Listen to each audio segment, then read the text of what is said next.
They play tonight against the Jazz of the Spurs. Well, I'll keep my eyes on that after the Texans game, see what the Pop-Tarts Bowl. What is going on, everybody? Alan here with another video. Alan Fernando Gamino here, back with you another. This video that I'm going to be telling you about what's going on is, hope you guys are ready for this, for the college football playoff quarterfinals game. Yeah, I did not want to have time to do the first round picks because I did not want to. Because I understand on-campus sites during the first round games, it is only a few close games and a blowout because the ones that always get right or wrong. So we are going to talk about on this big matchup on Wednesday night on New Year's Eve. It is the 2003 rematch of 2003 Fiesta Bowl, Tostitos Fiesta Bowl of the college football, the BCS, and that's also the college football playoff quarterfinal in the Goodyear Cotton Bowl Classic. So this one, and we're gonna get to the details on that game, which is on Wednesday, and we'll go to the rest of the games, and I will make a prediction picks because I know this one.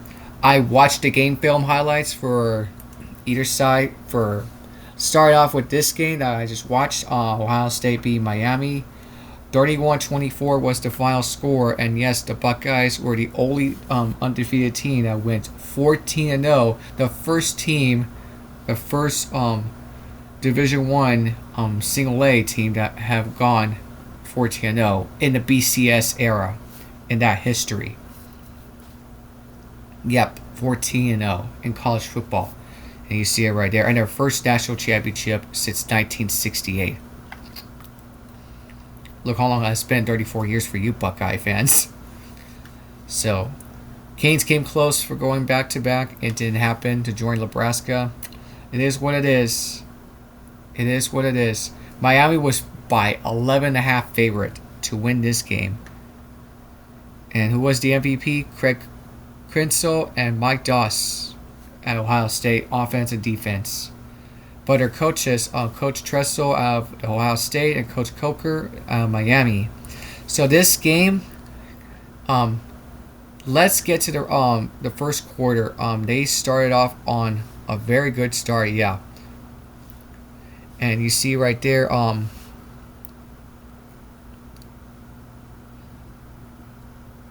that play, 3 plays later, Dorsey steps a sidestep on Blitzy State. Yeah, we saw Dime Nicky and threw the Parish for a 25-yard touchdown pass up to 7-0 after Todd Seaver's extra. Yeah, you saw that on the game film. Yeah, because I was watching it. He just jumped on higher. It was a good passing place. It was a really good pass, but the Buckeyes stormed back and they just tied the game. Two more, in the second quarter, 2 more touchdowns. The Buckeyes has came up on 4th and 1, and they decided to go for the fake field. Yeah, they went to go for on a fake field goal. Kick holder Andy Groom, and they would carry the ball in the options, but the Buckeyes were stopped for no. Yeah, and the Canes got the ball back. And yes, right there, Kretzel carried the ball into the end zone on 4th and 1 and from the 2 for the touchdown. Mike Nugent, yeah, kicked the extra point to tie the game. And then another one right there. Yeah, Darian Scott recovered a fumble at the 14-yard line for the Canes. 2 plays later, and the game would help Miami's offside penalties. Yeah, that jumping offsides for the Canes. We'll get to the penalties in the regulation.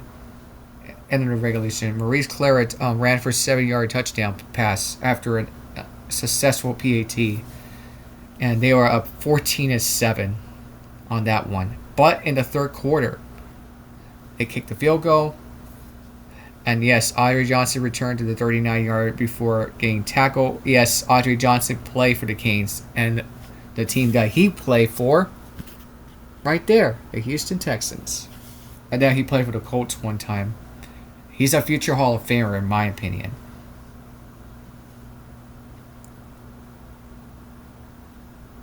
So there's that. And also, since the Buckeyes kicked the field goal, well, Willis McGahee ran for a 9-yard touchdown for the Canes in the third quarter because they were down by 3, only one scoring possession play.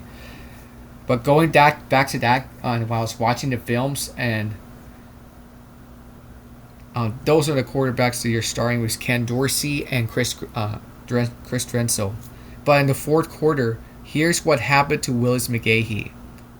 Yeah. The tackle ruptured all 3 ligaments on McGahee's knee, putting his career in doubt. Yeah, because he caused by a shoulder leading by safety for Buckeye Will Allen, and yes, he played for the Steelers in the NFL. He was a 4th-round picker. Yeah, he tackled Willis McGahee, and yes, he's also a Super Bowl.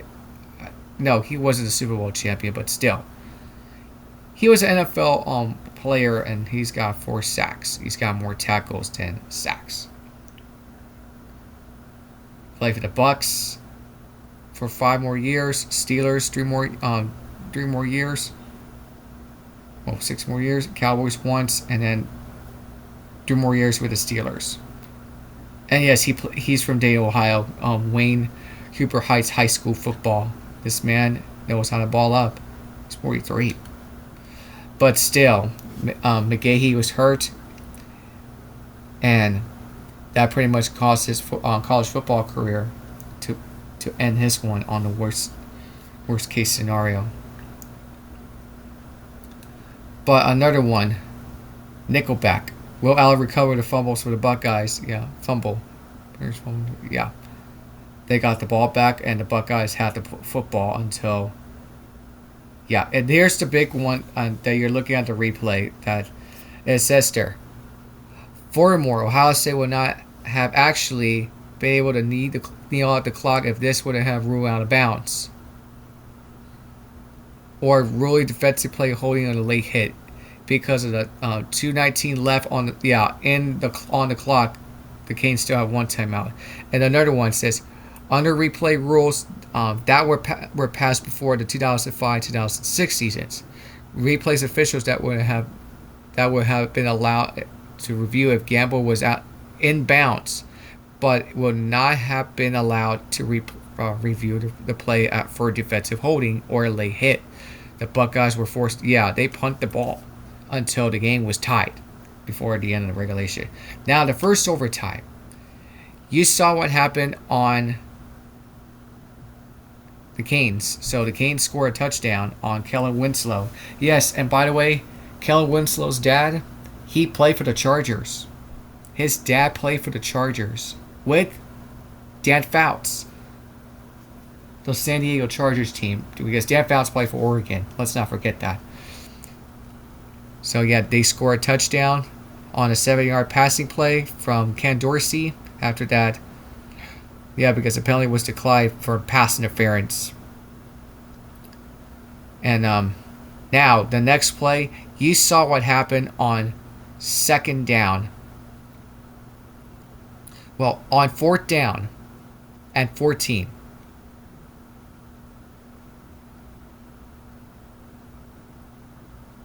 Here he is.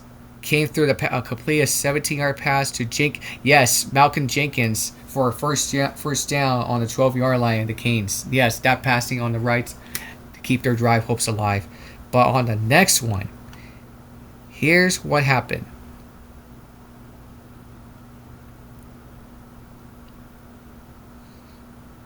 Yeah, he rushed the ball 7 more yards, and the Canes 5 yards. Yes, and that took a hit. And that was the late Sean Taylor and some defensive player. Yeah, I forgot who it was because you already know. It was Sean Taylor.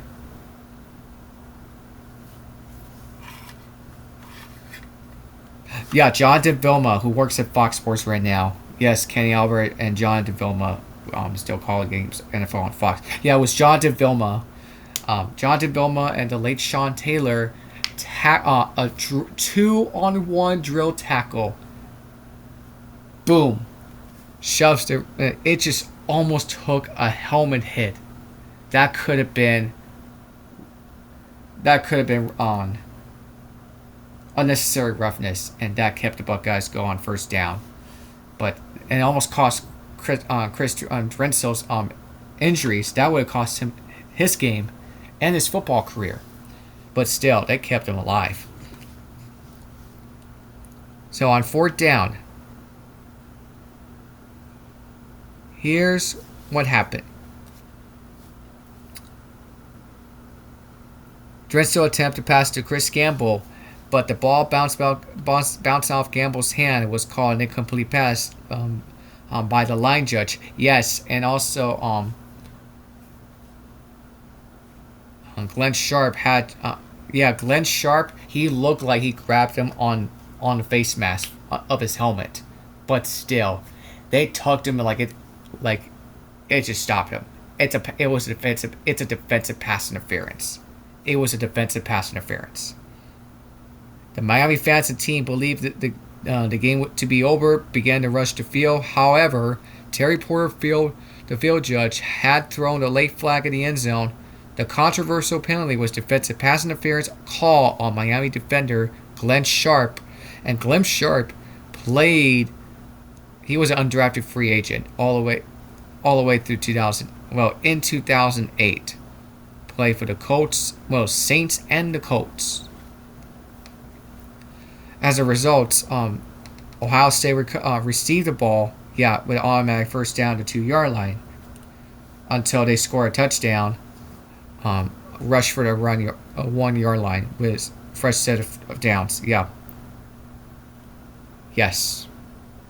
And also, the Buckeyes score a touchdown, which is Crenshaw completed a 6-yard pass to Junkins, which brought us 2nd and 4 at the Canes' 5-yard line. Crenshaw then handed off the ball to Maurice Clarent for a 5-yard rushing touchdown, putting the Buckeyes 31-24 after a successful PAT by Nugent. And also, here's what happened with Ken Dorsey. His foot was hurt. He looked like he was done. But instead, it was corrupt. Corrupt as the quarterback coming in, only threw one passing plays. And here's another one.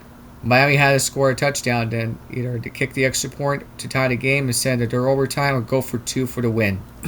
The Hurricanes drew a couple of blanks to put them on 4th and 3 situation, with Dorsey completing a 7-yard passing play to Winslow for a first down.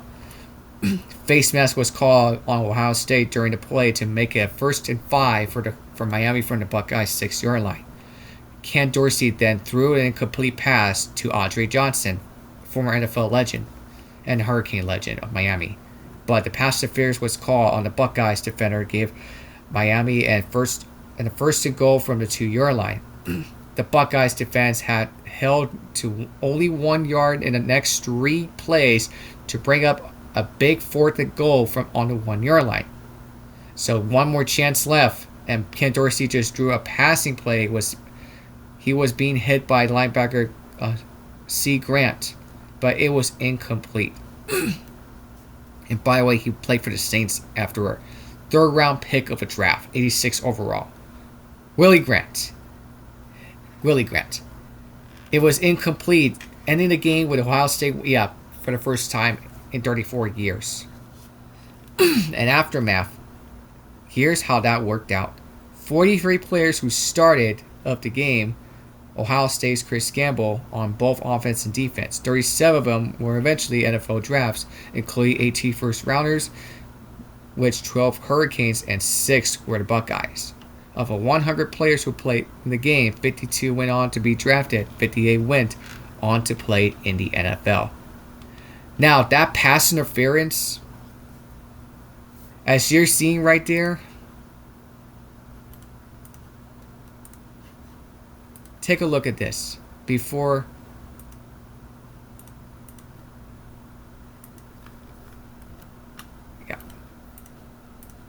Here's how that went out. And I'll let you know on predictions. So watch this. If you don't see anything, Glenn Sharp caught the ball, but Chris Gamble,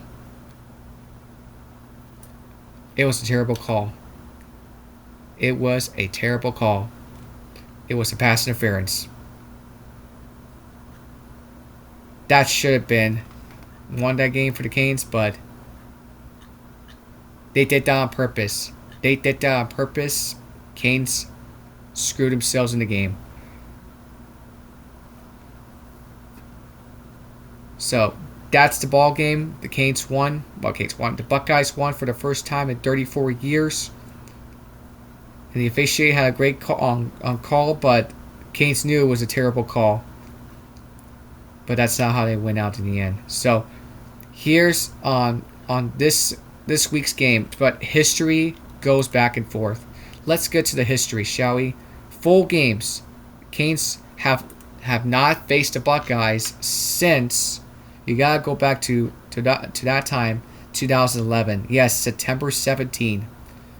The Canes won 24-6. Buckeyes are looking for revenge. But that's not the case. That's not the case. This will be the rematch here in the BCS/CFP era since 1998 through 2013 in the BCS, 2014 through present in the college football playoff. The 2002 national championship game in the BCS. Yes, the Canes lost to Ohio State by a touchdown, as you're looking at the results right there. And also, the Canes got their revenge in 2011. But let's not forget that Buckeyes against the Canes were vacated because of the 2010 scandal from the NCAA, including the Sugar Bowl, was vindicated against Arkansas. But it doesn't matter. It does not matter. Canes won it, but they want to do it again, especially get their revenge for that Fiesta Bowl loss, or the Buckeyes get their revenge, especially repeat itself. Right now, they are split at 2-2. 1, 2. Yes, 1, 2. Yes, only one of them will go 3-2. But on the other side, the game I'm excited for this, Oregon and Texas Tech. Now, this game, Ducks won the last time they faced them 2 years ago on the game-winning intercepted touchdown on the game-winning pick 6. Ducks won that game at Lubbock. The same night, Texas beat Alabama. Yes, Texas beat Alabama and got their revenge for that 2009 national championship woes. So, yes, you already know this is 91, 92. Ducks won both meetings except 2023. But now they're going to face them in the Orange Bowl.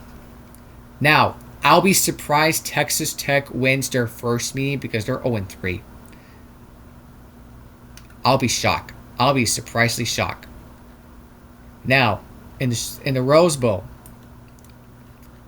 this is their first ever meeting between Indiana Hoosiers, who is now 13-0, against Alabama Crimson Tide.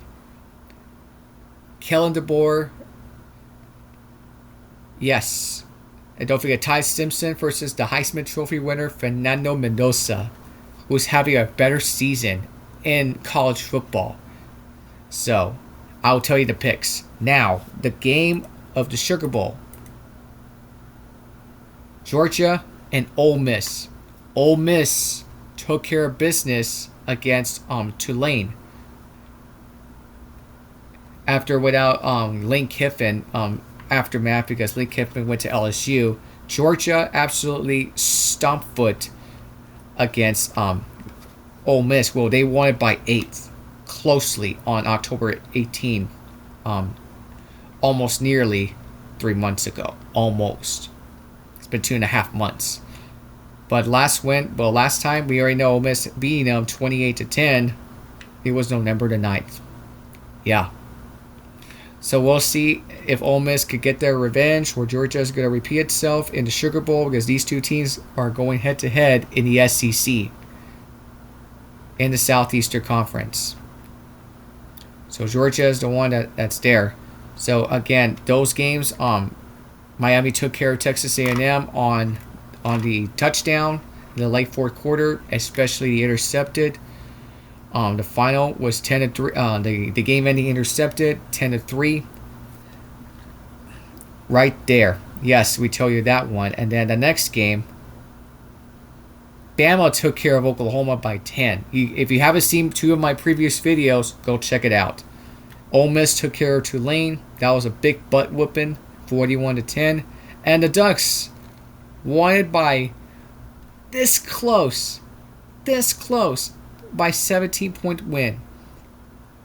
17-point victory against James Madison. James Madison had a chance to come back. Ran out of time. Now, the Goodyear Cotton Bowl Classic. I'm going to go, my pick, Ohio State Buckeyes. They're going to get that revenge. Especially repeat itself from the Fiesta Bowl. Because the Canes beat the Buckeyes in 2011.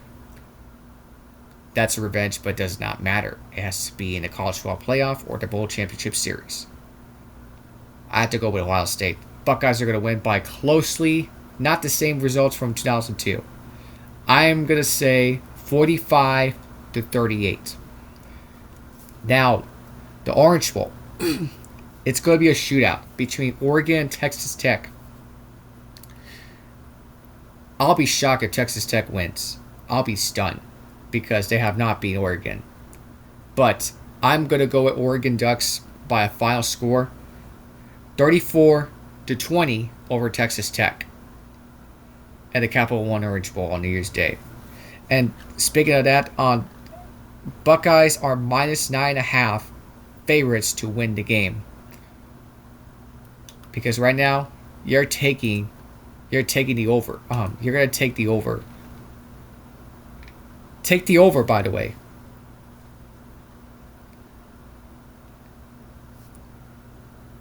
And right now, they're minus 110 to win that game. And then the Orange Bowl, on my prediction, give me the Oregon Ducks.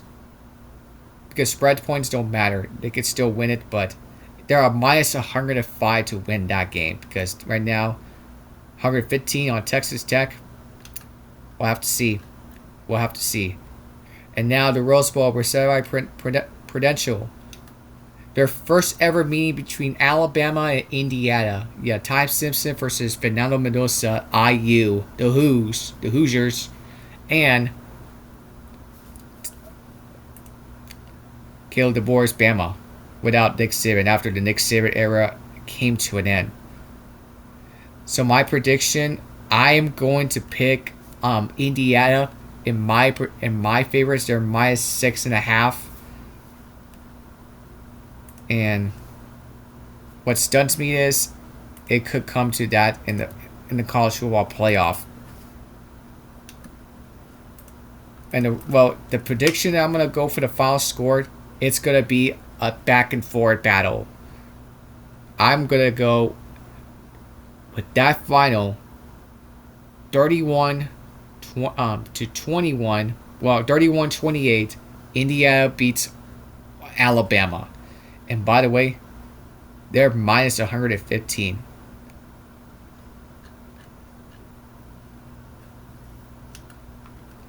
And on the last game, the All-State Sugar Bowl, SEC rematch, Ole Miss wants revenge.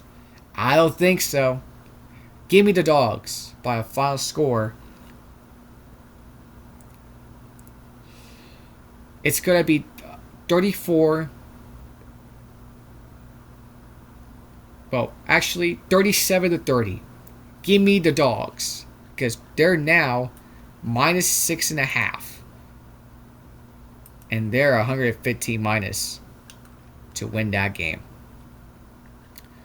So the winner will go to the Chick-fil-A Peach Bowl between Oregon, Texas Tech, and Alabama, Indiana.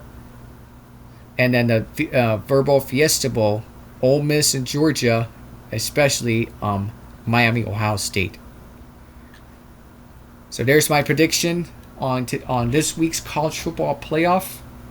So who's going to win it? who's got to get to that before I get to next time. I'll make a semifinal pick possibly in a few weeks or so. Yeah, before the game time goes on. So comment section down below. Smash the like buttons to subscribe to the channel. Well, to ring the bell notifications. Smash the like button, subscribe to this channel to ring the bell for notification, and share this video out there. Yeah. So, hope you guys enjoyed it on the final weekend of Saturday. I know I am, because I'm watching the Pop-Tarts Bowl, and also I'm watching the Texans game against the Chargers. Hopefully I'll make a video of the Texans and Chargers. I don't know, but I'll think about it. So, peace, I'm out. Until the next time, my friends.